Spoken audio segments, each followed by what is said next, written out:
It turns out you can just overdraft by $3,000. Maybe some of you already knew that. This is new to me. I didn't know it was this easy to get a free loan. Oh my god!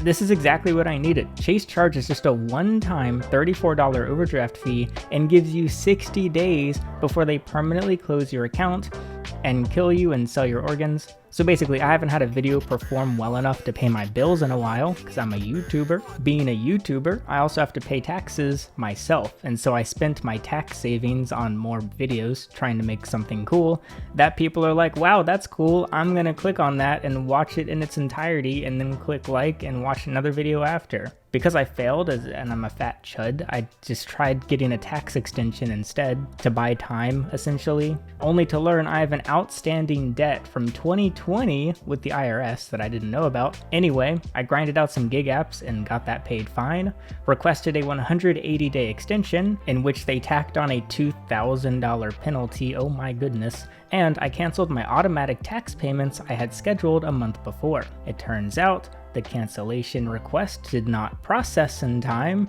because the IRS charged me $13,500 in my checking account with $10,000. That was all my money for like all my living expenses. This car alone is $1,000 a month. But it was also for my house, food, insurance, whatever else. 10K is not even 3 months worth of my expenses, and it all just got freaking forfeited to the IRS by accident, so now I owe Chase money instead. But it's been worse, so it's chill.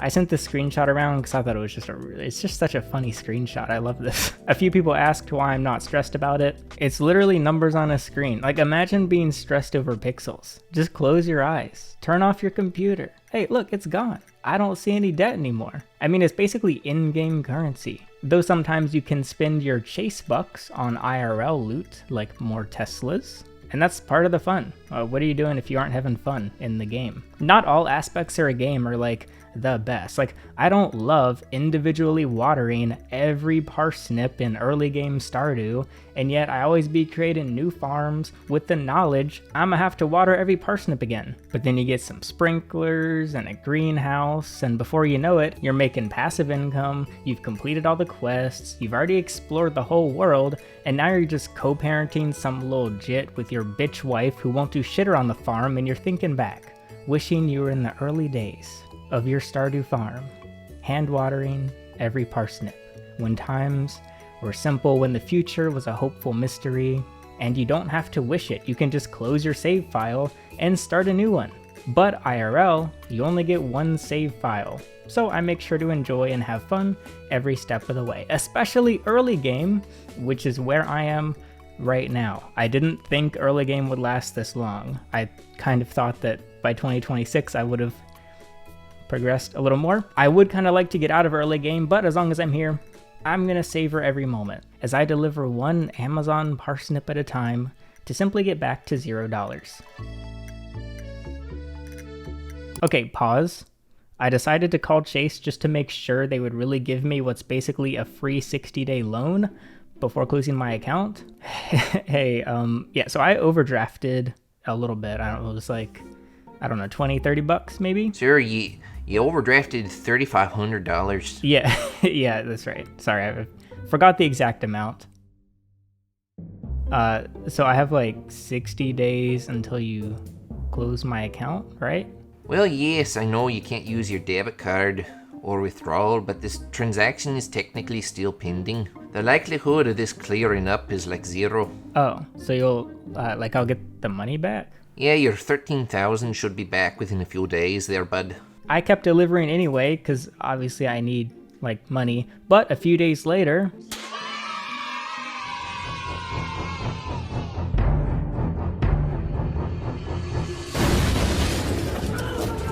the IRS did not like Chase rejecting the withdrawal. They hit me with 3 more fines. Dishonored check penalty, $270. Failure to pay penalty, $67. Increase in interest, $57. $400 in penalties. Oh my lord. That's 5 Amazon shifts just in penalties. But at least I got my money back, I guess. Glass half full, right? 400 is kind of crazy though. Wait, hold on. Why am I being charged penalties when I got an extension last video for 180 days? I called the IRS and asked. It turns out I don't have an extension. What? The dude on the phone last time, he was like, oh yeah, like the $2,000 fee for like 180 days. Your extension starts today. Remember? What happened to it? Well, I don't know. Genuinely, I still don't know what the whole deal was with the extension. Turns out I don't have one. Turns out I've just been accruing interest every day. I did. Like, what was the point of the whole phone call where I was explained all the fees and how long I have, and they even gave me an exact specific due date to pay it all? I kind of don't have any proof of it because I sort of just trusted the guy on the phone, but we move on quickly. We need to move like super duper quick fast. If I can cover at least my basic expenses from YouTube, then I can max out my Amazon Flex hours, 40 hours per week, for about $800 a week on average, which means I could pay the full tax balance in just under 5 months. The problem is my basic expenses are not being covered by YouTube right now, and I have to save for my taxes for next year. And this is assuming I take 0 days off and I'm able to maintain my channel while driving 1,200 miles a week. But none of this matters because the extension doesn't exist. I'm in that like student loan loop where you accrue interest faster than you can pay the principal, so I need to do something drastic. The plan I landed on, of course, was acquiring animals. Hundreds of viewers expressed their views and that this is exploitative of animals and inauthentic. All of reptile keeping is that. Importing, breeding, keeping, the products, the merchandise, the content. It's all for human consumption and human entertainment. There's no net positive for animals that comes out of reptile keeping. One of the most important things I learned very early on into taking animals is we are not a service for animals. We are a service for humans. Our job is to appease people the best we possibly can because that's what the reptile industry is for. Why was it always my goal to save the life of a reptile when he was given to me? Spoiler, it's not for the reptile. It's for 4 groups of people. The original owner and that owner's friends and family, for me and my own team's personal fulfillment, for the online audience's entertainment, and for the future owner and anyone the owner knows. Take Stan, the most well-known animal from my channel. He did not do well in the hands of his previous owners. He took a lot of work. The work we put in increased his lifespan. During those 5 years I had him, Stan improving brought value to the previous owners. They got to see a dragon who struggled like under their care do well after the fact. They felt better, their conscience why am I struggling with words so much? Their conscience was more clear and they were happier. Me and my team of 7 who worked with him hands-on, we were all happier to see him improve over time and live his life out with us. And some number of people online who followed his story for those 5 years got to enjoy the content he was a part of. They were happier.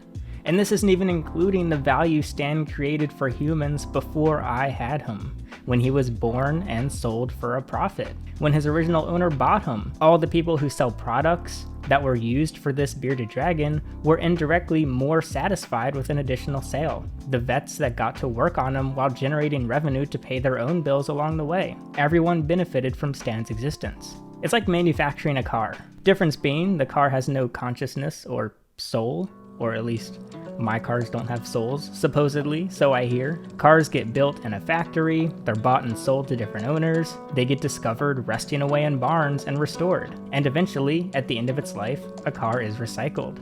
But it brought enjoyment, fulfillment, and profit, or debt, headaches, and regret to every person along the way. Cars exist for humans, not for the cars themselves. Reptile keeping is for humans, not for reptiles. It's largely a reason the community that catches and releases reptiles, the herping community, hates reptile keepers, as most herpers care more about conservation, biodiversity, and preventing invasions from captive keeping. Think what happened to the Everglades. But even then, do herpers do it for the animals? Or because of what humans get out of the animals? Keeping an obscure reptile from going extinct really only affects people. We will have the ability to remember back when sea turtles weren't extinct and be sad, knowing our kids may never see one in nature, or when an entire ecosystem collapses. Keeping is for humans, conservation is for humans.